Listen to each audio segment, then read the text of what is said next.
ഇപ്പൊ ഒരു 3-4 കുട്ടികളുള്ള ആൾക്കാർ, അവള് നാട്ടിൽ കൊടുക്കുന്ന ഫീസ് എന്ന് പറയുന്നത് ഒത്തിരി ഒരു എന്താ പറയാ കൊല്ലുന്ന ഫീസാണ് എല്ലാ സ്കൂളുകളും മേടിക്കുന്നത്. പക്ഷെ ഇവിടെ എഡ്യൂക്കേഷൻ ഫ്രീ ആണ്. ഞാനൊന്ന് ചോദിച്ചോട്ടെ, ഇവിടെ എഡ്യൂക്കേഷൻ ഫ്രീ ആണ്, നമ്മുടെ നാട്ടിൽ ഫ്രീ അല്ലേ?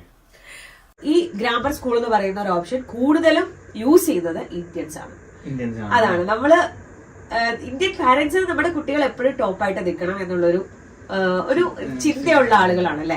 ഇവിടുത്തെ പാരന്റ്സിന് അങ്ങനെ ഇല്ലാത്തത് കൊണ്ടാവാം ഗ്രാമർ സ്കൂളിൽ പോയാൽ കൂടുതലും 90% ഉള്ളത് ഇന്ത്യൻ കിഡ്സ് ആണ്. പക്ഷെ അവിടെ ഇവിടെ വന്ന ഇപ്പൊ എല്ലാരും ചെറിയ ഇപ്പൊ എന്താ പറയണ എല്ലാം ചെറിയ പ്രായമുള്ളവരായിരിക്കും. ഇപ്പൊ 30 വയസ്സിലൊരു മക്കള് അവർക്ക് ഇവിടെ വരുമ്പോ മക്കളുടെ കാര്യത്തിൽ എന്ത് അഡ്വൈസ് ആണ് കൊടുക്കാനുള്ള പേഴ്സണലി? എനിക്ക് തോന്നുന്നു മോള് ചേർന്നിട്ടുണ്ടോ ഇപ്പൊ റിസപ്ഷനിൽ ചേരുമ്പോ നിങ്ങൾക്ക് എന്തെങ്കിലും ഒരു ആക്ടിവിറ്റി ചെയ്യാനായിട്ട് കൊടുത്തിട്ടുണ്ടായിരുന്നോ? കൊടുത്തിട്ടുണ്ടായിരുന്നു. ക്ലേ വെച്ച് അതെല്ലാം കുട്ടിയുടെ അവര് സെർച്ച് ചെയ്യാണ്. അതായത് നമ്മൾ ചെല്ലുമ്പോ നഴ്സറിയിലെ കുട്ടിയോട് എന്താണ് ആപ്പിളിന്റെ സ്പെല്ലിംഗ് എന്ന് ചോദിക്കും. പക്ഷെ ഇവിടെ അങ്ങനെയല്ലല്ലോ ഇന്റർവ്യൂ. ഇവിടെ അങ്ങനെയല്ല ഇന്റർവ്യൂ. നമ്മള് റിസപ്ഷനിൽ ചെല്ലുമ്പോ കുട്ടിയെ കൊണ്ട് ഇന്നത് അല്ലെങ്കിൽ ഇന്ന ഒരു കാര്യം കാണിച്ചിട്ട് ഒരു പടം കാണിച്ചിട്ട് ഇത് എന്താണ് മോളെ എന്നാണ് അവര് ചോദിക്കുക. എന്താണ്? അപ്പൊ കുട്ടി അതെന്താണ് ഇമാജിൻ ചെയ്യുന്നത്, അതിന്റെ കളർ എന്താണ്, ഇത്രയും അവിടെ കുട്ടികളുള്ളൂ. അല്ലാതെ ഇവിടെ സ്പെല്ലിങ്സിനോ ഒന്നിനും യാതൊരു ഇമ്പോർട്ടൻസും അവര് കൊടുക്കില്ല. അപ്പൊ കുട്ടിക്കാല ആ ഒരു ചെറിയ പ്രായം മുതല് കുട്ടിക്ക് ഒരു പ്രഷറും കൊടുക്കാതെ ഇങ്ങനെ വളർന്നാണ് ഇവര് വരുന്നത്. അപ്പോ പക്ഷെ ഞാൻ നേരത്തെ പറഞ്ഞു 6ാം ക്ലാസ് മുതല് കുറച്ച് പ്രഷറൊക്കെ കുട്ടികൾക്ക് ഉണ്ടാവും. അപ്പൊ ഇപ്പൊ നമ്മുടെ നാട്ടിൽ നിന്ന് വരുന്ന കൊച്ചു കുട്ടികളുടെ അമ്മമാരും അച്ഛന്മാരും അറിയാൻ വേണ്ടി പറയാണ്. അതിനൊക്കെ ഇവിടെ കുറച്ച് വെബ്സൈറ്റ് ഉണ്ട്, ഞാൻ എന്റെ ഡിസ്ക്രിപ്ഷനിൽ കൊടുക്കാം. നമുക്ക് അതിന്റെ അതൊക്കെ നോക്കിയിട്ട് നിങ്ങളും കൂടെ ഒന്ന് ഹെൽപ്പ് ചെയ്ത്, ഒത്തിരി വീട്ടിൽ ഇരുന്ന് തല്ലി പഠിപ്പിക്കണമെന്നൊന്നും അല്ല കേട്ടോ, അങ്ങനെ നമ്മളും കൂടെ ഒന്ന് ഹെൽപ്പ് ചെയ്ത് പോയി കഴിഞ്ഞാൽ അത് കുട്ടികൾക്ക് വളരെ ഹെൽപ്ഫുൾ ആവും. ഇവിടുത്തെ വിദ്യാഭ്യാസ രീതി വളരെ ഡിഫറെന്റ് ആയിട്ടുള്ള ഒരു വിദ്യാഭ്യാസ രീതി തന്നെയാണ്. ഇപ്പോ നമ്മള് കുറച്ചു നാൾ കഴിയുമ്പോൾ നമ്മൾ ആക്സെപ്റ്റ് ചെയ്യും കേട്ടോ. ഞാൻ നേരത്തെ പറഞ്ഞു, ഞാൻ പിന്നെ ഇടയ്ക്കിടയ്ക്ക് പറയും ഞാൻ ഇന്ത്യൻ പാരന്റ് ആണെന്ന്. പക്ഷെ എന്നാലും കുറച്ചൊക്കെ നമ്മൾ ആക്സെപ്റ്റ് ചെയ്ത് തുടങ്ങും. അത് ഒന്നാമത്തെ കാര്യം, നമ്മുടെ കുട്ടികൾ ഡീറ്റെയിൽ ആയിട്ട് പഠിക്കുന്ന ഒരു കാര്യം. പിന്നെ അറിയാവുന്ന അറിയില്ല, ഇവിടെ ഗ്രാമർ സ്കൂളുകൾ എന്ന് പറയുന്ന ഒരു സ്കൂളുണ്ട്. അതിനെ കുറിച്ചും കൂടെ ഞാൻ മെൻഷൻ ചെയ്യാം. ഇതും എനിക്ക് ഒത്തിരി ആധികാരികമായിട്ട് അറിയുന്ന ഒരു കാര്യമല്ല, ഞാൻ എന്റെ ഫ്രണ്ട്സിൽ നിന്നും കുറച്ച് റിലേറ്റീവ്സിൽ നിന്നൊക്കെ കളക്ട് ചെയ്തിട്ടുള്ള ഒരു കാര്യമാണ്. 5ാം ക്ലാസ്സിൽ എത്തുന്ന ഒരു കുട്ടിക്ക് ഒരു സെപ്റ്റംബർ, അതായത് 5ാം ക്ലാസ്സിന്റെ എൻഡ് ആകുമ്പോൾ ഒരു നമ്മുടെ നാട്ടില് എൻട്രൻസ് പോലെ ഗ്രാമർ സ്കൂളിന്റെ ഒരു എൻട്രൻസ് ടെസ്റ്റ് ഉണ്ടാവും. 5ാം ക്ലാസ് കഴിയുമ്പോൾ പിന്നെ അവർ 7ാം ക്ലാസ്സിലേക്കാണ് ഗ്രാമർ സ്കൂളിലേക്ക് ജോയിൻ ചെയ്യുന്നത്. ഗ്രാമർ സ്കൂള് എന്ന് പറയുന്നത് ഒരു ലെവല് ടോപ്പായിട്ട് നിൽക്കുന്ന ഒരു സ്കൂളാണ്. നമ്മുടെ ഇപ്പൊ പറഞ്ഞല്ലോ ഫ്രീ ആണ് നമ്മുടെ എഡ്യൂക്കേഷൻ. ഇവിടെ പ്രൈവറ്റ് സ്കൂളുകളും ഉണ്ട്. പ്രൈവറ്റ് സ്കൂള് ഒത്തിരി പൈസ കൊടുത്ത് പഠിക്കുന്ന ആളുകളുണ്ട്. ഇപ്പൊ ഋഷി സുനാക് ഒക്കെ ഇവിടെ പ്രൈവറ്റ് സ്കൂളിൽ പഠിച്ചു വന്ന ഒരാളാണ്. ഇപ്പൊ ഗ്രാമർ സ്കൂൾ എന്ന് പറയുമ്പോ നല്ല നല്ല യൂണിവേഴ്സിറ്റീസ് നിന്ന് പഠിച്ചിറങ്ങിയ ആളുകളാണ് അവിടെ ഫാക്കൽറ്റീസ് ആയിട്ട് ഇരിക്കുന്നത്. അപ്പൊ അതിന്റെ വ്യത്യാസം എന്ന് പറയുന്നത് അതാണ്, അവിടുത്തെ ഫാക്കൽറ്റീസിന്റെ വ്യത്യാസം. ഇവിടുത്തെ സാധാ സ്കൂളിൽ പഠിപ്പിക്കുന്ന ടീച്ചേഴ്സ് ആയിരിക്കില്ല ഗ്രാമർ സ്കൂളിൽ പഠിപ്പിക്കുന്നത്. പിന്നെ അവിടുത്തെ രീതികൾ കുറച്ചുകൂടെ ഡിഫറെന്റ് ആയിരിക്കും, കുറച്ചുകൂടെ സ്ട്രിക്റ്റ് ആയിട്ടുള്ള സ്കൂളുകളായിരിക്കും ഇവിടെ. അപ്പൊ നമുക്ക് അവിടെ പേയ്മെന്റ് കൊടുക്കണം? ഒന്നുമില്ല, ഫ്രീ തന്നെയാണ്. പക്ഷെ എൻട്രൻസ് എഴുതണം. അത് ഭയങ്കര ടഫാണ് കുട്ടികൾക്ക്. അത് നല്ല രീതിയിൽ നമ്മുടെ നാട്ടിലൊക്കെ പണ്ട് PC തോമസിന്റെ അടുത്ത് പോയി കോച്ചിങ് ചെയ്യുക എന്നൊക്കെ പറഞ്ഞ് നമ്മള് എൻട്രൻസിനൊക്കെ നമ്മുടെ ഒരു ജനറേഷനിൽ ഇതൊക്കെ കേട്ടിട്ടുണ്ട്. അപ്പൊ എന്ന് പറഞ്ഞ പോലെ നല്ല സ്ഥലങ്ങളിൽ പോയി കോച്ചിങ് ഒക്കെ എടുത്താണ് കുട്ടികളെ പലരും ഗ്രാമർ സ്കൂളിലെ എക്സാം എഴുതിക്കുന്നത്. അതും ഇംഗ്ലീഷും മാത്സും മാത്രമാണ് എക്സാം എന്നാണ് എനിക്ക് തോന്നുന്നത്. വൊക്കാബുലറി നല്ലോണം വേണം. അങ്ങനെ കുട്ടികൾക്ക് വേറൊരു ഓപ്ഷൻ ഇവിടെ ഉണ്ട്. ഇത് വീഡിയോ കാണുന്നവർക്ക് ആർക്കെങ്കിലും അറിയാൻ വയ്യായെങ്കിൽ, ഇപ്പൊ ഞങ്ങൾ ഇവിടെ ഉള്ള അബീസ ഷെഫീൽഡിലാണെന്ന് അറിയാം, ഇവിടെ നമുക്ക് ഗ്രാമർ സ്കൂളുകളില്ല. അതൊരു പ്രശ്നമാണ് നമുക്കിപ്പോ അടുത്തുള്ളത് വേക്ക് ഫീൽഡ് ആണ്. അപ്പോ പക്ഷെ നമ്മുടെ കുട്ടികൾ വേക്ക് ഫീൽഡ് എന്ന് പറഞ്ഞാൽ നമുക്ക് കുറച്ച് ദൂരമുള്ള 1 മണിക്കൂർ കൊണ്ട് നമുക്ക് അങ്ങോട്ട് ഷിഫ്റ്റ് ചെയ്യാം. അങ്ങനെ എന്തെങ്കിലും നമുക്കൊരു ഓപ്ഷൻ ഉണ്ടാവും. അപ്പോ അങ്ങനെ ഈ ഗ്രാമർ സ്കൂൾ എന്ന് പറയുന്ന ഒരു ഓപ്ഷൻ കൂടുതലും യൂസ് ചെയ്യുന്നത് ഇന്ത്യൻസ് ആണ്. അതാണ് നമ്മള് ഇന്ത്യൻ പാരന്റ്സ് നമ്മുടെ കുട്ടികൾ എപ്പോഴും ടോപ്പായിട്ട് നിൽക്കണം എന്നുള്ളൊരു ഒരു ചിന്തയുള്ള ആളുകളാണ് അല്ലെ.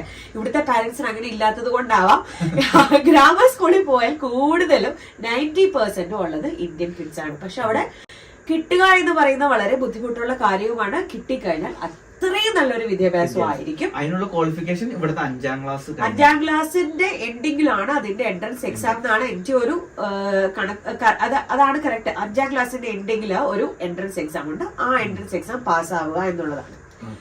അപ്പോ അതിന് ഓൺലൈൻ ട്യൂഷനുകളുണ്ട്. എനിക്ക് തോന്നുന്നു 1 മണിക്കൂർ 35 പൗണ്ട് ഒക്കെ കൊടുത്ത് പഠിക്കുന്ന ആളുകളുണ്ട്.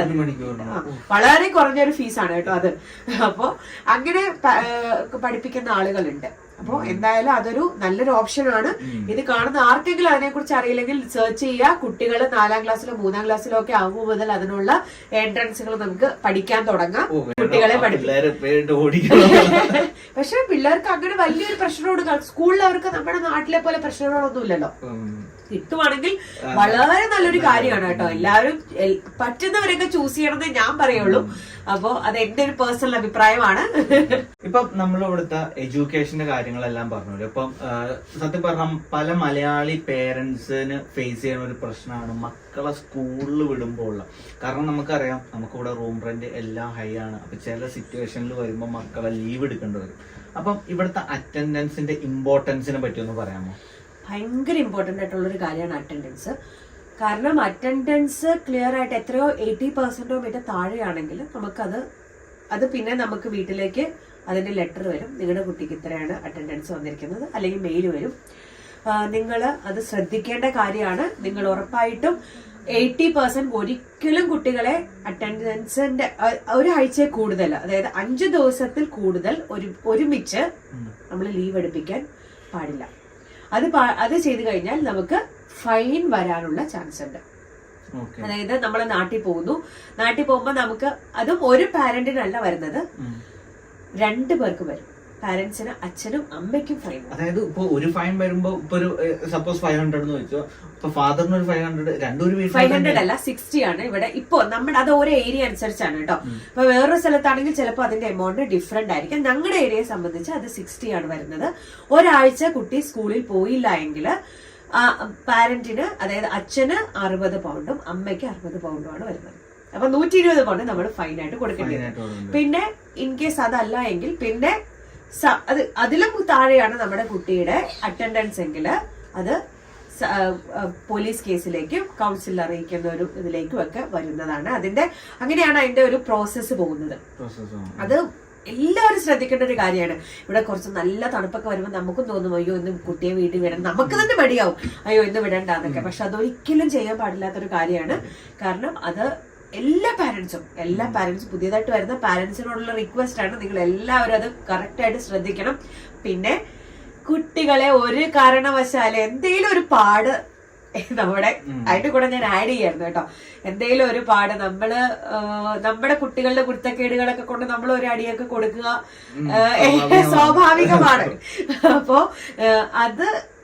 അതൊക്കെ അതെല്ലാം അവര് നന്നായിട്ട് മോണിറ്റർ ചെയ്യും. നമ്മുടെ കുട്ടി അടി കിട്ടുകയെന്ന് മാത്രമല്ല, നമ്മുടെ കുട്ടി ഒന്നും സ്കൂളിൽ അന്ന് ചെന്നിട്ട് അത്ര ആക്റ്റീവ് അല്ല, കുറച്ച് സൈലന്റ് ആയിട്ടൊക്കെ ഇരിക്കുകയാണെങ്കിൽ ആ കുട്ടിയെ അവര് ചോദിച്ച് കൗൺസിൽ ചെയ്യുന്ന പോലെ ചോദിച്ച് എന്താണ് നിന്റെ പ്രശ്നം, എന്താണ് നീ ഇങ്ങനെ ഇരിക്കുന്നത്, നിനക്ക് ഇന്ന് എന്തെങ്കിലും പ്രശ്നമുണ്ടോ, നിനക്ക് വീട്ടിൽ എന്തെങ്കിലും പ്രശ്നമുണ്ടോ എന്ന് ചോദിച്ച് അവരത് വളരെ നല്ല രീതിയിൽ ആ കുട്ടിയോട് ക്വസ്റ്റ്യൻ ചെയ്തെടുക്കാനുള്ള സാധ്യതകളുണ്ട്. അപ്പൊ അതുകൊണ്ട് ഇതെല്ലാം വീട്ടിലെ പ്രശ്നങ്ങളെല്ലാം നമ്മുടെ കുട്ടികളെ ഇത് വളരെ അഫക്ട് ചെയ്യുന്ന രീതിയിലാവാതിരിക്കുക. അത് വളരെ ഇവിടെ ശ്രദ്ധിക്കേണ്ട ഒരു കാര്യമാണ്. പിന്നെ എന്തെങ്കിലും ഒരു പാട്, എന്തെങ്കിലും ഒരു പാടാണ് നമ്മൾ പിച്ച് കൊടുക്കുന്നു, അടി കൊടുക്കുന്ന പാട് കണ്ടു കഴിഞ്ഞാൽ അത് വമ്പൻ പണി കിട്ടാനുള്ള ഒരു ചാൻസ് ആണ് നമുക്ക് കേട്ടോ. അപ്പൊ അതുകൊണ്ട് അതെല്ലാവരും ശ്രദ്ധിക്കണം. അത് ഏറ്റവും കൂടുതൽ ശ്രദ്ധിക്കേണ്ട ഒരു കാര്യമാണ്. പിന്നെ ആസ് എ പാരന്റ് ഞാൻ വേറൊരു കാര്യം പറയാൻ ആഗ്രഹിക്കുന്ന ഒരു കാര്യം, കുട്ടികൾക്കുള്ള എഡ്യൂക്കേഷൻ ഇവിടെ ഫ്രീ ആണ് എന്നുള്ളത് അതൊരു വളരെ നല്ലൊരു കാര്യമാണ്. കാരണം ഇപ്പൊ ഒരു 3-4 കുട്ടികളുള്ള ആൾക്കാർ അവള് നാട്ടിൽ കൊടുക്കുന്ന ഫീസ് എന്ന് പറയുന്നത് ഒത്തിരി ഒരു എന്താ പറയാ കൊല്ലുന്ന ഫീസാണ് എല്ലാ സ്കൂളുകളും മേടിക്കുന്നത്. പക്ഷെ ഇവിടെ എഡ്യൂക്കേഷൻ ഫ്രീ ആണ്. അത് വളരെ പ്ലസ് ആയിട്ടുള്ള ഒരു കാര്യമാണെങ്കിലും നമ്മൾ വേറൊരു എക്സ്ട്രാ കരിക്കുലർ ആക്ടിവിറ്റീസിന് ചേർക്കണം എന്ന് നമുക്ക് ആഗ്രഹം ഉണ്ടെങ്കിൽ അതിന് ഇവിടെ മേടിക്കുന്നത് അത് അതിഭയങ്കരമായിട്ട് ഫീസ് കിട്ടിയാൽ നമുക്കൊരു കുട്ടിയെ എക്സ്ട്രാ കരിക്കുലർ ആക്ടിവിറ്റീസിന് വിടാനായിട്ട് പറ്റത്തുള്ളൂ. അപ്പോ നമ്മളെ എഡ്യൂക്കേഷന് കൊടുക്കുന്ന പൈസ നമ്മൾ അവിടെ കൊടുക്കുന്നുണ്ട്. അല്ലെങ്കിൽ നമ്മുടെ കുട്ടികളെ ഒരു എക്സ്ട്രാ കരിക്കുലർ ആക്ടിവിറ്റീസിനും വിടാതെ നമ്മൾ വീട്ടിന്റെ അകത്ത് വളർത്തുക എന്ന് പറയുന്ന ഒരു സാഹചര്യമായിരുന്നു. അപ്പൊ ഞാൻ ഒന്ന് ചോദിച്ചോട്ടെ, ഇവിടെ എഡ്യൂക്കേഷൻ ഫ്രീ ആണ്, നമ്മുടെ നാട്ടിൽ ഫ്രീ അല്ലേ? ഗവൺമെന്റ് സ്കൂളുകൾ ഫ്രീ ആണ്, നമ്മുടെ നാട്ടിലും ഫ്രീ ആണ്. പക്ഷെ ഒരു ഗവൺമെന്റ് സ്കൂളില് പഠിച്ച ഒരാളുടെ ലെവലും ഇവിടെ ഒരു ഗവൺമെന്റ് സ്കൂളിൽ പഠിക്കുന്ന കുട്ടിയുടെ ലെവലും നല്ല ഡിഫറൻസ്. ഇപ്പം എന്റെ മോളാണെങ്കിലും ഇപ്പൊ കഴിഞ്ഞ ആഴ്ച ആനിമൽ ക്ലബ് ഉണ്ടായിരുന്നു. ആനിമൽ ക്ലബിൽ അവർക്ക് റാബിറ്റിനെ എടുക്കാനും പൈത്തൺ, അതായത് പെരുമ്പാമ്പിനെ വരെ കയ്യിലെടുത്ത് വെച്ചേക്കുക. ഇന്നേ വരെ എനിക്കിപ്പോ സത്യം പറഞ്ഞാൽ 30 വയസ്സിന് മേളിലായിട്ടുണ്ട്. അപ്പൊ ഞാൻ വരെ ഒരു ഇതിനെടുത്തിട്ടില്ല. നമ്മുടെ നാട്ടിൽ എന്താ പറയണ, എന്റെ പേരൻസ്, എന്റെ ഉമ്മ അത് കണ്ടുപോയി, അയ്യോ കൊച്ചിനെ എന്തിനാ അത് ഇടിയിപ്പിച്ചേന്ന്. അപ്പൊ ഇവിടത്തെ സ്കൂൾ എന്ന് പറഞ്ഞാൽ എല്ലാം തൊട്ട് അനുഭവിപ്പിക്കുകയാണ്. അതേസമയം നമ്മുടെ നാട്ടിലാണ് ഇപ്പൊ റാബിറ്റിനെ തൊടണ്ട, അതിന് തൊടണ്ട, വല്ല പകർച്ചവാദി ഉണ്ടാവും, വലിയ എലിപ്പനിയോ അങ്ങനത്തെ എന്തെങ്കിലും എക്സ്പീരിയൻസ് ലേണിംഗ് ആണ് ഇവിടെ കൂടുതലായിട്ട്. എക്സ്പീരിയൻസ് ലേണിംഗ് അതൊരു പ്ലസ് പോയിന്റ് തന്നെയാണ് ഇവിടെ നിൽക്കുന്നവർക്ക്.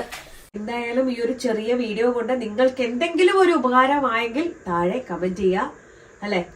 ഇതുവരെയും ഈ ചാനൽ കാണാത്തവരാണെങ്കിൽ സബ്സ്ക്രൈബ് ചെയ്യുക. അപ്പോ ഈ ഒരു ചെറിയൊരു അറിവാണ് ഞങ്ങള് രണ്ടുപേരും ഇവിടുത്തെ UK ഇത്രയും നാളത്തെ ഒരു എക്സ്പീരിയൻസ് വെച്ച്, വളരെ ചെറിയൊരു എക്സ്പീരിയൻസ് വെച്ച് ഞങ്ങൾ ഷെയർ ചെയ്തത്. ഇനി ആർക്കെങ്കിലും ഇതിൽ കൂടുതൽ കാര്യങ്ങൾ അറിയാമെങ്കിൽ നിങ്ങൾ ഇതിന്റെ താഴെ കമന്റ് ബോക്സിൽ വരിക. പുതിയ പുതിയ കാര്യങ്ങൾ ഞങ്ങൾക്കുമായി ഷെയർ ചെയ്യുക കേട്ടോ.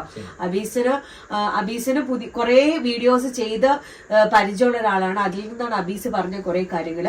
ഇപ്പൊ ഞാനാണെങ്കിൽ എന്റെ കുട്ടി ഇവിടെ 2 വർഷം പഠിച്ചതിന്റെ ചെറിയ അറിവിൽ നിന്നാണ് ഞാൻ കുറച്ച് കാര്യങ്ങൾ, പിന്നെ അതിന്റെ പേരിൽ റിസർച്ച് ചെയ്ത കുറച്ച് കാര്യങ്ങളും.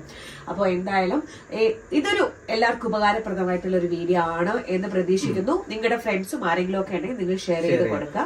Thank you so much for watching this video. Thank you.